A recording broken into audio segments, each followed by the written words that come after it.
This is Rating Descending, where we watch IMDb's worst 250 films so you don't have to. I'm Michelle St. Clair. And I'm Abigail Ward. And this week we watched 50 Shades Darker. While Christian wrestles with his inner demons, Anastasia must confront the anger and envy of the women who came before her. Let's watch.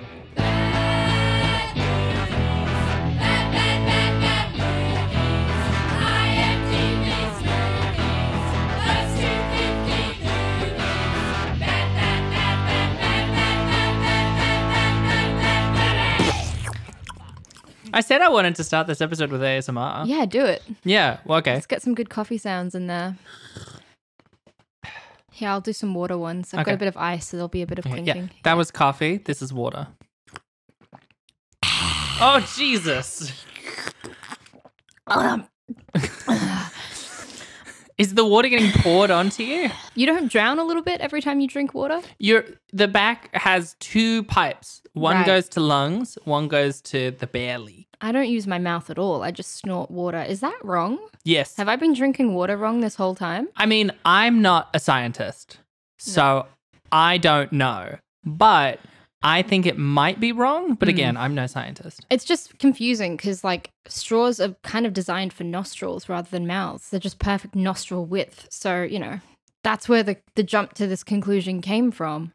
Normally, I'd want a yes and, but that's such a weird take. I don't even know how to yes and. Come on, play with me here. Do the bit. Yeah, you're totally right. I know. Straws are nose sized. When you think about it, why don't we use them for nose things? I mean, well, that's why the push to ban plastic straws isn't actually environmental. It was something that started by Big Mouth trying to reclaim mouth. Trying to reclaim just glasses with a lip. Also, I'm proud of myself. I could be drinking wine, but I'm not drinking wine. I'm drinking water because every time I drink wine in the afternoon, I want a little nap at 4 p.m. Yeah. And it bums me out. Yeah. It's also afternoon is generous.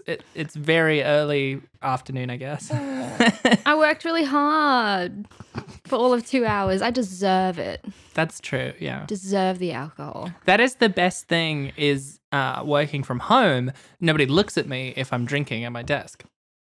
Like drinking alcohol or drinking anything at your desk?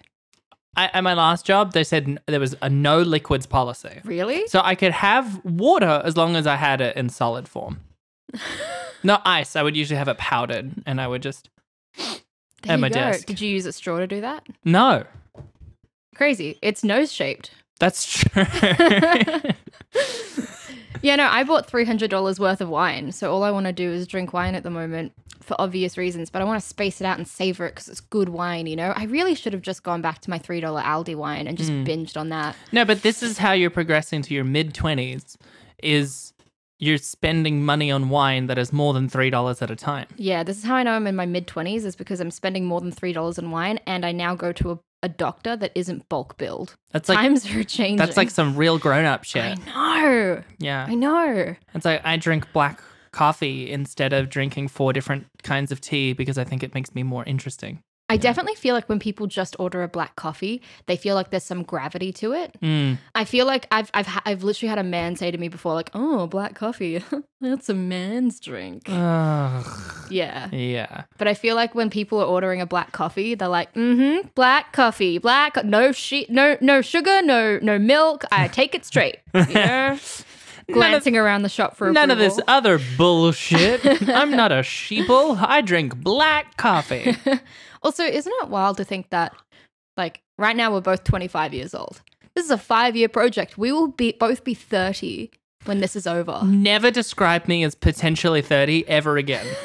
Not to my face, not behind my back. Are you planning some incredible tragic death before 30 or do you just not want to think about it? It's just, I feel like if I will it hard enough, I will remain, because I don't mind being older than a teenager. I don't want to go back to being a teenager. Being a teenager sucked hardcore, right? Bad time. Being 20 was like being a teenager, but with more responsibility, but the same dumb shit sort of aspect.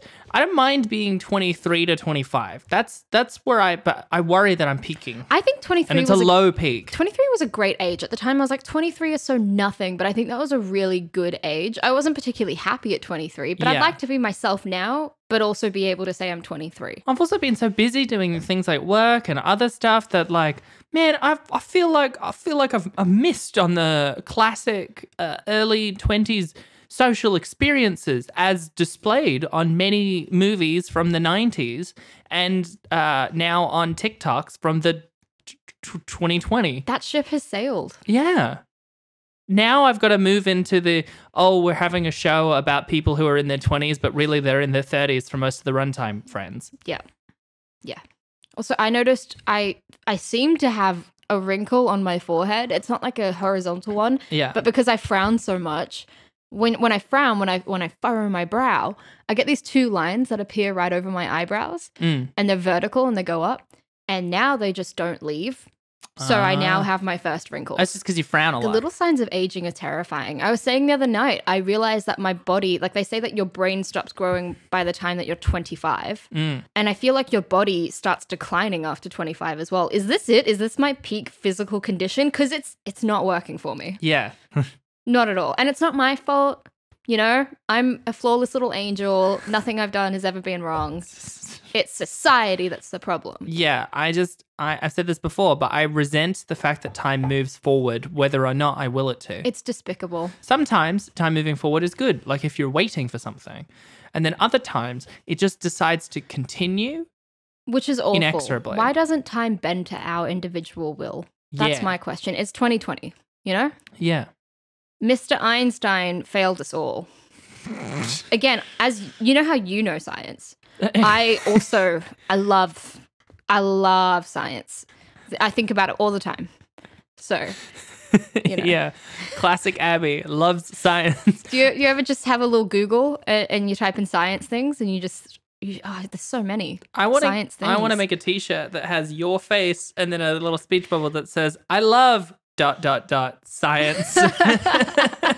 I want that t-shirt too. That'll be our second piece of merch, with the first being Jesus is a great mechanic. Oh, yeah. Yeah. Oh, God. It was God is the best mechanic. Yeah, that's right. Thanks, Gaiden, for the idea. Yeah, that was Shout out to Gaiden. Gaiden! That made it more of a shouting. Why did you yell like that? Speaking of things that made me want to shout. Speaking of yelling.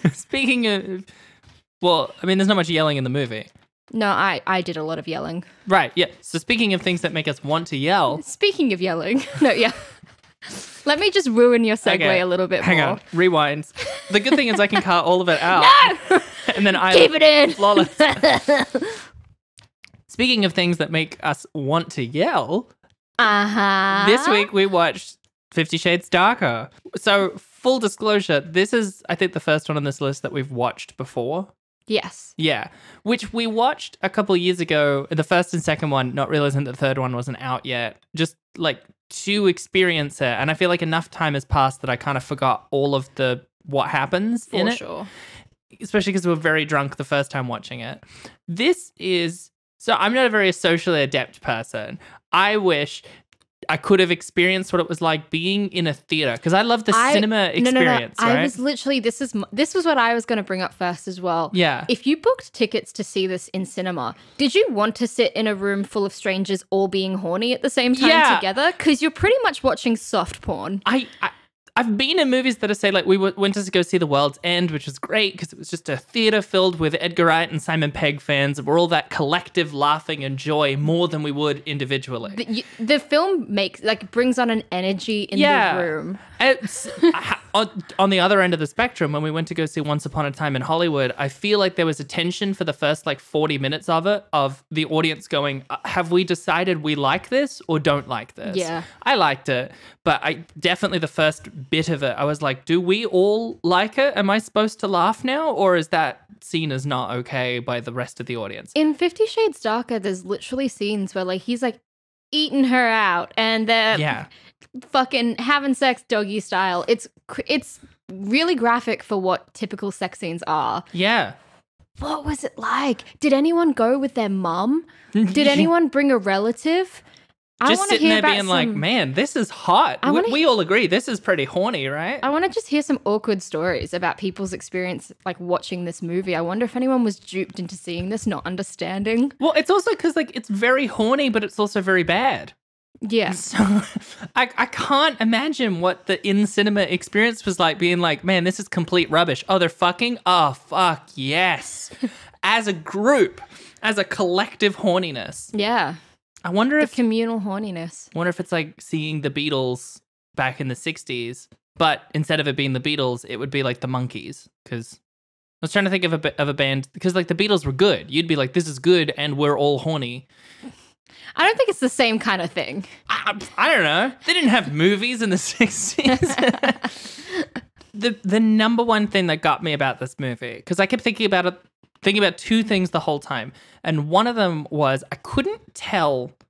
I mean, I know it's just badly written, but I couldn't tell if the movie was trying to say that we're meant to support Anna in not wanting to be submissive and being her own strong person, or if the theme of the movie was that was the wrong thing for her to do and she should submit, because it seemed to want to say both things at the same time, right? I feel like in the film, we should get into the overview Do you want me before to we do get the into overview? this. Okay. But I feel like the whole gist of the film is that she's trying to make him submit to what she wants in the relationship. But really throughout the film, it's her submitting to what he wants again. Yeah. It's really blurred and muddled. But then just feeling uncomfortable about it. She looks constantly uncomfortable around him. I said while we watched it, and I stand by this, because first time we watched this, I didn't realize how much he's meant to be a billionaire, not just a rich person. He's a billionaire. So this is Elon Musk and Grimes, for sure. I kept going into this in our modern, like, let's guillotine the rich sort of mindset, and it really changes the viewing, I would say. It's really upsetting because everyone eats this fucking film up because he's a billionaire. He can fix any issue with money. Yeah.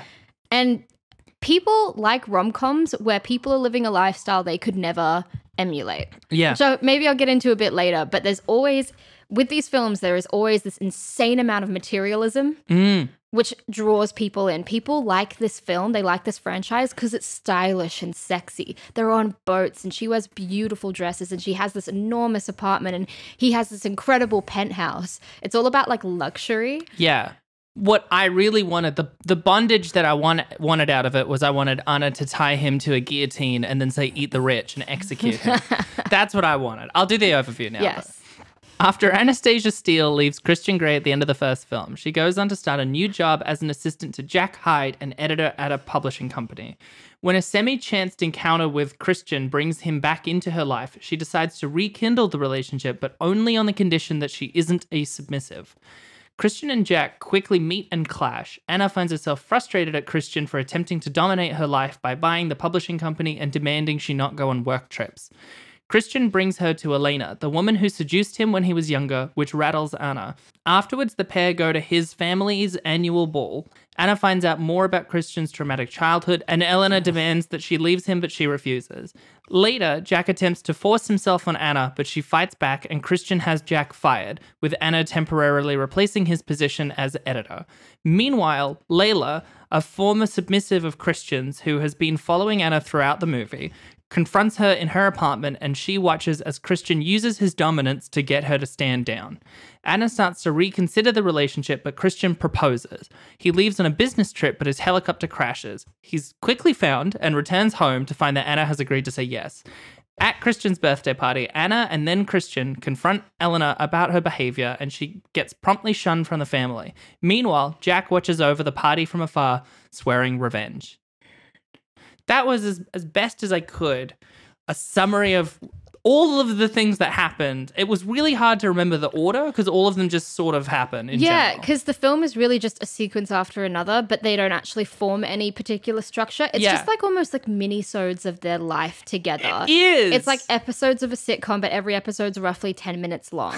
My favorite sequence was when they went out for dinner to celebrate. Yeah. She gives him her underwear because that's sexy and raunchy. Yeah. And then they get in the elevator and he's touching her up. And then they get back to his apartment and he has to take a phone call. So she waits for him. And then they play pool together and then they fuck.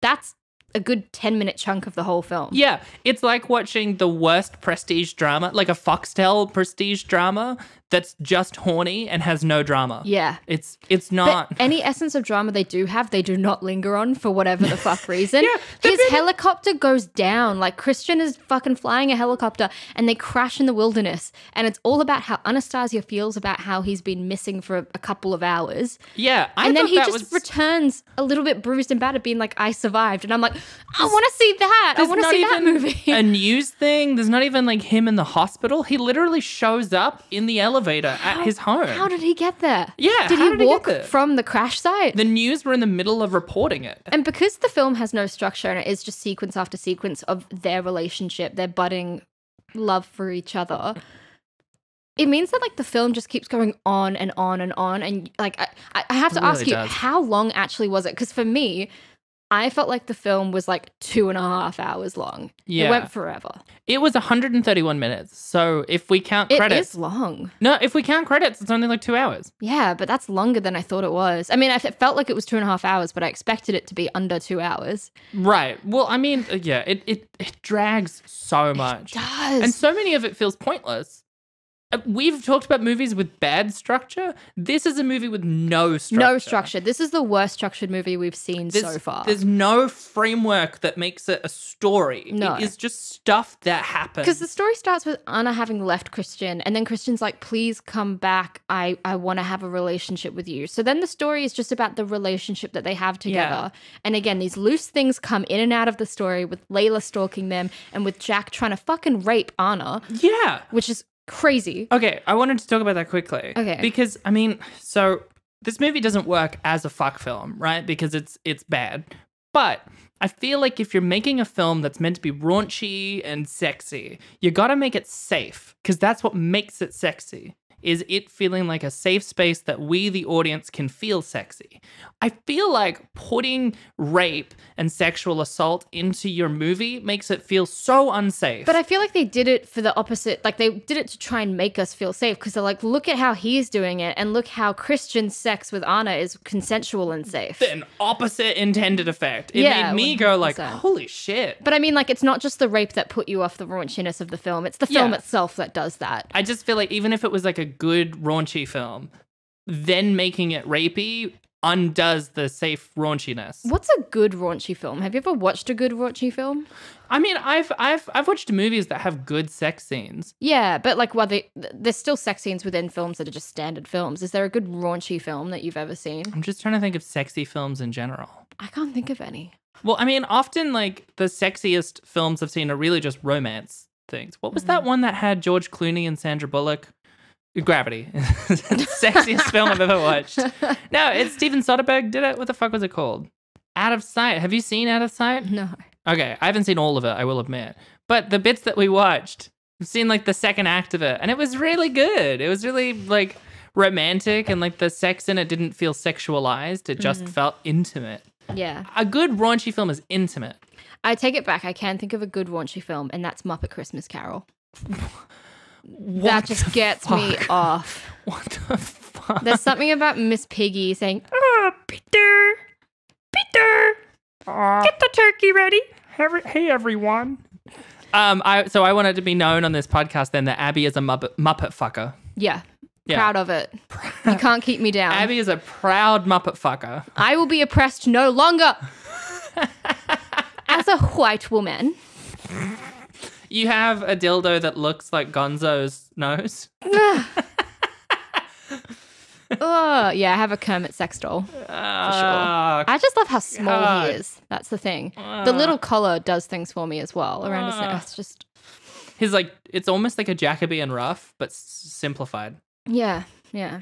Because it is sort of like a ruff, right? But it's like a star pattern. Yeah, it's just a star collar. What is that? Because it's not... Frogs don't have a star around their neck. Yeah, he's not wearing anything else but the weird star collar. He's one of the more naked Muppets. Which is kinky, really. Some Muppets have clothes on. I'm pretty sure Fuzzy has like a vest. But Kermit is exceptionally naked. Yeah. Unless that is actually a collar that he's wearing. Miss Piggy is always dressed. Yeah, she's always fully dressed. How? It's like there's a normal woman and she has a naked boyfriend that wears a star collar at all times. Well, that's what their relationship is. That makes me think of Animal Crossing, where most of them wear like a top but no bottoms, you know, Winnie the Poohing. where That's nuts. top, no bottoms. But KK Slider, who's like a rock star, and like the end game of the game is him visiting your island, but he's just fully nude, which makes me think of this, like, you're inviting to your small intimate town a fully nude rock star playing acoustic guitar in the town We've square. gotten really sidetracked here. All I wanted to say was that the Muppets make me want to fuck, and now We're just talking about things that we find sexy. Yeah, I'm that's saying true. someone playing acoustic guitar in the middle of a small island town, fully nude, that'd get me off. and mine is Kermit reciting Charles Dickens' classic novel, A Christmas Carol, and there's nothing wrong with that. See, I found. Well, I was gonna say I found him horny in Muppet Treasure Island, but that's not true either. I mean, Tim Curry in Muppet Treasure Island is someone who made me question my sexuality. Really? Well, he's kind of. in Muppet Treasure Island. He's not in that many movies. I mean, the classic is always Rocky Horror.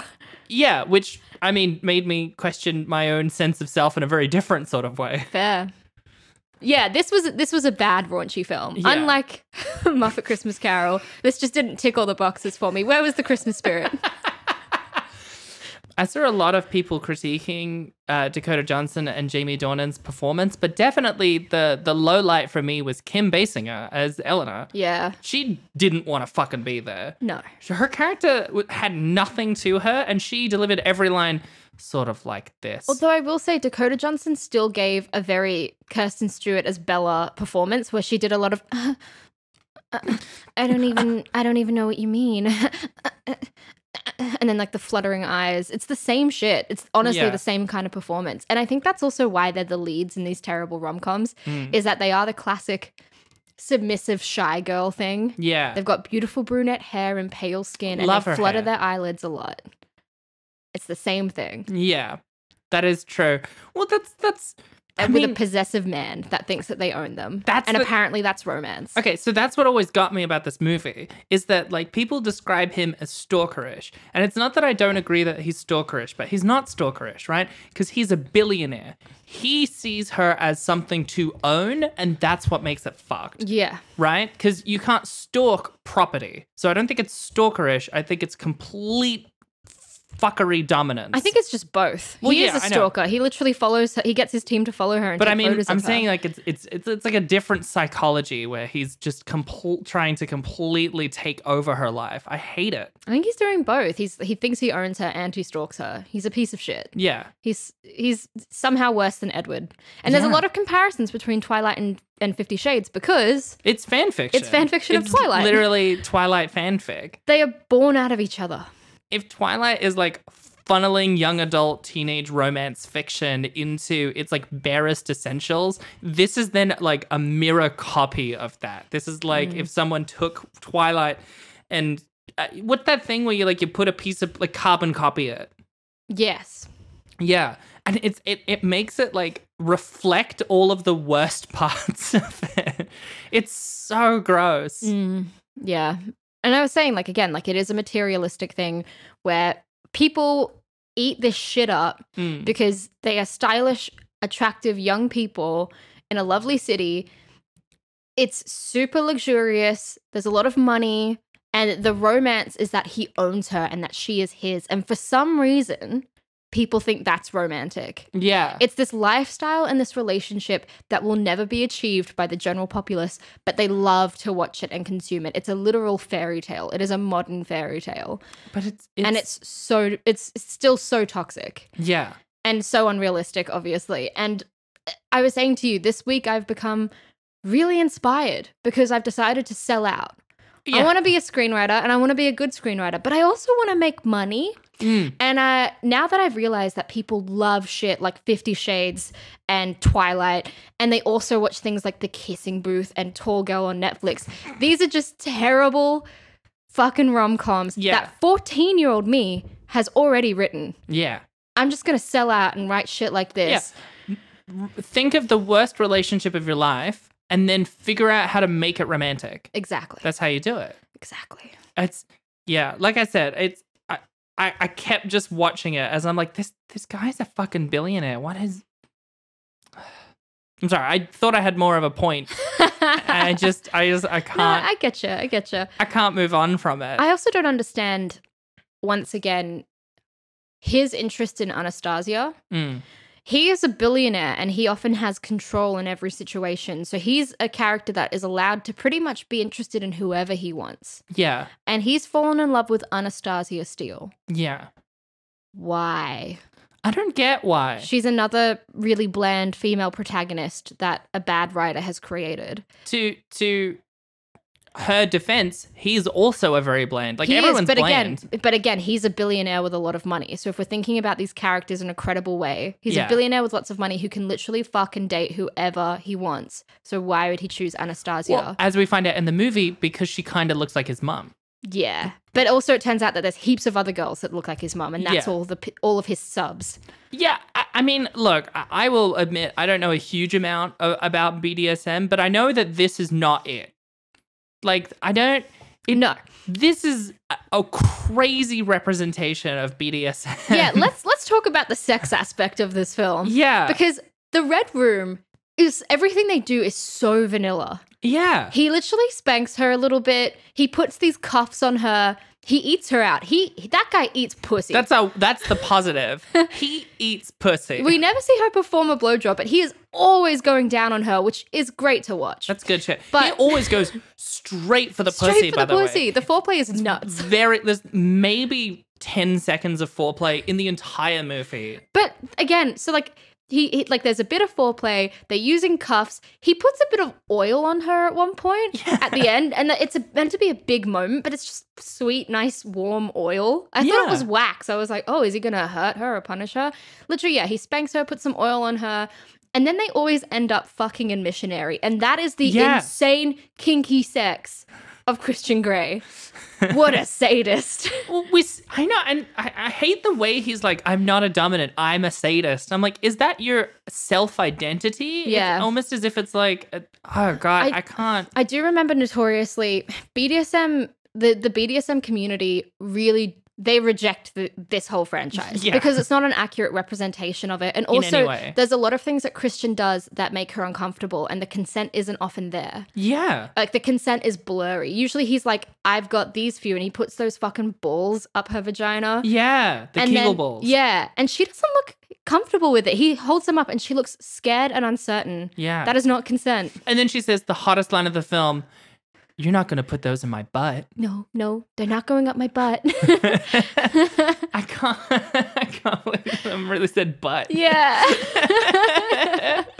There were so many lines in this movie that felt like it could have been in a really funny sitcom comedy.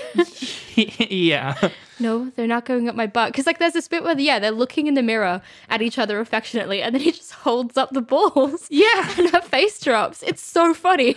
It's so weird. But yeah, there's blurred lines of consent. So the BDSM community do not approve of these films.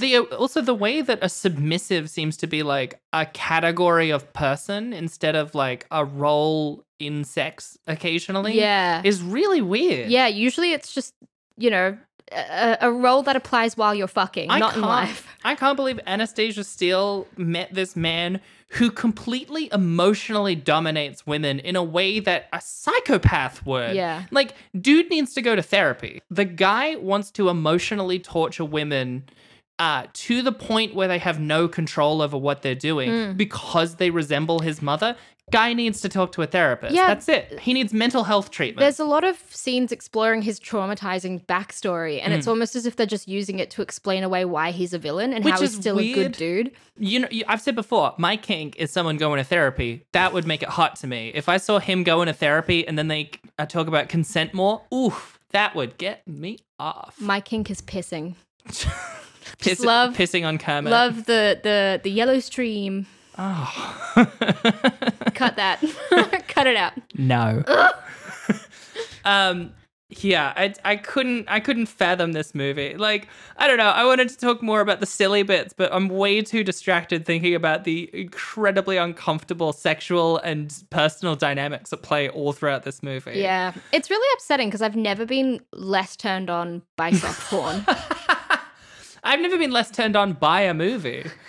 I've been more aroused watching very unarousing movies. Yeah, I'm going through the longest dry spell of my life thanks to lockdown in Melbourne. Yeah. And it still couldn't get me hot and heavy. Nothing. Nah. Do you want to know some trivia about the movie? Sure. So when Anna's talking to her friend Hannah at the publishing company after she gets promoted to like temporary editor, she says the line, "I expect you to call me Anna. I don't expect you to fetch me coffee unless you're getting some for yourself, and the rest will make up just as we go along."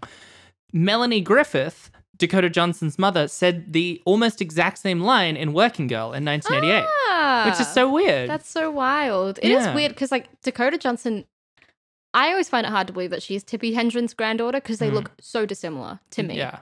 She's got a lot of Don Johnson in her. She does. I mean, I like Dakota Johnson. Maybe that's... She's fine. Yeah. I mean, obviously, we all stan after she exposed Ellen, but... I know nothing about her apart from that and that she's Tippi Hedren's granddaughter. So my opinion of her is like indifferent leaning to good. Yeah, that's fair. This is the only 50 Shades movie to not have an IMAX release since all of the IMAX theaters were already booked to screen the Lego Batman movie. There's a lot of things I like about that, but I can't fathom enjoying 50 Shades of Grey on that massive a screen. Why is it necessary in IMAX? Like we saw Interstellar at IMAX. That's the kind of movie you see at IMAX. Yeah. Something grandiose with incredible imagery and gravity to it, not 50 Shades Darker. The idea of watching them walk around streets talking about fucking for 2 hours on IMAX sounds painful. The idea of seeing "you're not putting that up my butt" in IMAX is incredible. Although I would want to see titties that big. True. You know, when else are you going to see titties that big? Now I'm resentful that I've never seen titties that big. There you go. God. Well, all you got to do is look in the mirror. You know when you don't realize that you need something and then you realize you need something? That's one of those moments. That's it. So this one was a little confusing, but I also liked it. We mentioned the whole bit of Christian gets in the helicopter crash. That's because he's coming back from Portland to Seattle by Mount St. Helens, right? So as Christian approaches Mount St. Helens in the helicopter, they first see it approaching from the northeast, as if they were flying southwest towards Portland from central Washington. Then they are seen flying north around the eastern face of the mountain, with Crystal Lake in front of them in the opposite direction from the previous shot. Neither of which accounts for why they were anywhere near Mount St. Helens in the first place. It's nowhere near any convenient flight plan from Portland to Seattle. That's so silly. But didn't it turn out that like Mount St. Helens is an active volcano? Yeah. It's the second most dangerous volcano in the United States. Yeah. So she's like, "Oh my God, don't fly over it." And it's like, bitch, you're going to go over it for a second. I think you'll be right. Yeah. That's so silly. It's very silly. Geography. Geography. Take it, class. I also don't get it because they were near Mount St. Helens, which to me seems like, okay, you're setting up like a Chekhov's volcano or something. And then they crash near it, but they don't, it's not like they crash near it because the smoke over the mountain they could have been anywhere. Yeah. They could have been absolutely anywhere. A good film has cause and effect, you know? Like a good film is like they see a volcano and she's like, "Oh, I hope it doesn't explode." And say they get over it and then later they're coming back over it and it explodes and that's why the helicopter goes down. Yeah. Even though that's a ridiculous scenario, that is an example of cause and effect. This is hope that doesn't explode, and completely separate to that, the helicopter starts going down. That's so silly. Why not just be on the normal path from Portland to Seattle? I have to say, I was really hoping when the helicopter went down that this would just turn into a disaster movie, you know? Or like a survival movie. It turns into him and this random woman trekking through the wilderness to get back to Anastasia. And he does it by the skin of his teeth. See, that would have been interesting, but they skipped over that. Yeah. The news is reporting on him being missing, but then he's also gotten home somehow. I still want to know how he got home. And you pointed out that his near-death experience, with heavy quotation marks. I feel like every episode at one point I say with heavy quotation marks because I do this gesture a lot, is a device for Anna to realize that she wants to marry him. Yeah. But then it turns out she had wanted to marry him all along. So it also didn't have that purpose. It didn't serve anything. It was the most interesting thing and it wasn't anything. Again, it was just another fun, with heavy quotation marks, sequence that had no effect for the rest of the film. Yeah. Do you want me to read some reviews? Oh, I love reviews. Was that all the trivia? That was all the trivia. Wow, I'm surprised. Well, no, there was other trivia about like Christian has UFC posters in his room because Jamie Dornan thought it would make him seem more masculine. a lot of trivia about people thinking he wasn't sexy enough in the first movie. So that's why he has a stubble and he tried to get even more fit. That makes me feel so sad. Yeah, I like him. He's a smart, interesting person. Everything I've read of his is him being like, I did it and I was not happy with the first film and I didn't want to do the rest of the films, but I had to because I was contractually obliged and they wouldn't let me leave. And I'm like, oh, baby. Yeah. I wonder if it's the same for Dakota Johnson. Potentially. But this is also why we shouldn't compare our own looks and beauty standards, to other people in general, but especially not to celebrities who are professionally beautiful. 100. And even when they're professionally beautiful, apparently they're not beautiful enough. Yeah. I always think about Adam Driver and how Adam Driver is notoriously very insecure about his looks, even though half of the millennial generation want to fuck him. He has an army of thirsty teenage girls going after Kylo Ren. He's not stereotypically handsome, but I think that's what makes him extra handsome. Who cares about classically beautiful? Adam Driver is hot, but apparently when he did that, the famous shot of him looking like real wide, shirtless, because he's a tank. Yeah. Yeah. People are making fun of him for it. And then people were just like, can you not? He's notoriously very shy about his body. Please don't make jokes about his body. Yeah. It's not okay. Culturally, we have a double standard where we go like, why isn't there more different body types on screen? And then every time there is, we shame it. Yeah. So 100%. Yeah. We demand it, and then when we see it, we're shocked by it. Yeah. We're like, oh no, it's ugly. Give us our standard body type back. Yeah. So that's upsetting to hear about Jamie. It is, which is why, I'll I'll read some reviews. A lot of the negative reviews, by the way, unsurprisingly, are shockingly sexist or mean to Dakota Johnson. Because a lot of the negative reviews are men watching it and going, I hate that women like this. I know, it was very weird. But I got 2 good and 2 bad reviews from IMDb. Okay. So this one was a bad review. I physically felt 2 hours closer to death afterwards from Fakamo. This movie is so bad, I can't begin to argument it, and I will not. The dream of every woman who wants to tame a rich, handsome, troubled monster man. I'm glad he understands the women's plight. Where's my monster man? Well, you're a muppet fucker. So it's masturbatory aid for reality disconnected teenage girls. Like Twilight, but infinitely more boring. I challenge you to find a bigger waste of your time than watching this senseless movie. Conversely, Sood2603 said, good movie. I like the dominance they had on each other. She on his vulnerability, he on her sexuality. Although many feminists will say he is exploiting her. But I see that as open for experience and experiment, and he wants to surrender to her. Rare combination for relationship, but a dreamy one. Take that, feminists. So on a similar note, here's another good one from Mutazia Cute. Titled, A True Film Telling the Truth of the Nature of Both Genders. Excellent sequel. Continue telling the truth about relationships between women and men. Dakota and Dorian are excellent. The script is solid and true. That's why I like it. Absolute truth about how both genders feels and act in relationship. Men are dominant and women are needy.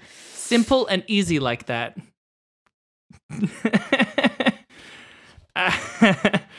And then I'm so angry. It's the absolute truth, though. Yeah, as a very needy woman myself, I'm just looking for my dominant man, my dominant monster man to tame. Where is he? Well, you're looking for a dominant Muppet. And then which one's the monster Muppet? Which one do you reckon is the dominant monster Muppet that I could find? Well, Gonzo is an alien. I don't know if that counts as monster. Animal is sort of a monster. Oh, Animal. Yeah, it's Animal for me. We all want to fuck Animal. Yeah. Like, that's cheating. I hope he's a bit... I'm sorry. My brain, out of a trauma response, tried to skim over that. What did you just say to me? Well, we all want to fuck Animal. You're not special. No, for me, it was always Rizzo. So. Yeah. I mean, he's charming. Yeah, yeah. Hey. And he's pocket-sized, you know? He's easy to transport. Yeah, that's true. Oh, let's get off this topic. And so here's the last one. I love this one. And I thought the first film was bad by blank X IMDb. This is arguably the worst film I've ever seen. And then in brackets, the first, the third one, and Alvin and the Chipmunks aren't too far behind. So I'm excited that they've listed 3 other movies that we've got to watch. Yay! those were the best reviews I could find. Wow. What was your Yeah. takeaway on 50 Shades Darker? So for the first like third of the movie, I was like, this is bad, but it's just boring as opposed to actionably bad like the rest of them. But then it sort of gets worse and goes for longer and longer and longer. I think ultimately it's closer to like a 3, right? It's better than Nothing to Lose, Meet the Blacks, like the movies that are barely movies. We're in movie country, but it still isn't a story, and I hate it. Yeah, I get that. What's yours? I found it fun to watch again. Like, as I said with Twilight, franchises are fun to watch through, especially the super successful ones. This is the only franchise we get to watch every entry. Oh, and by the way, sorry, this is coming really late, but I am dismayed. I am full of despair and disgust that beautiful Jennifer Ale was in it as Dakota Johnson's mom. That is so upsetting. The OG Lizzie Bennet is better than this, all right? How did she go from the 1995 Pride and Prejudice, 5 hours of heaven, to this tiny bit role in this terrible film? She got over the age of 40, that's how. Yes, I know. She's now irrelevant because she's not hot, but she is. Anyway, the rating. Right. Yeah, franchises are really fun to watch. And it is, again, as I said, we eat this up because it's really luxurious and stylish and we want this life.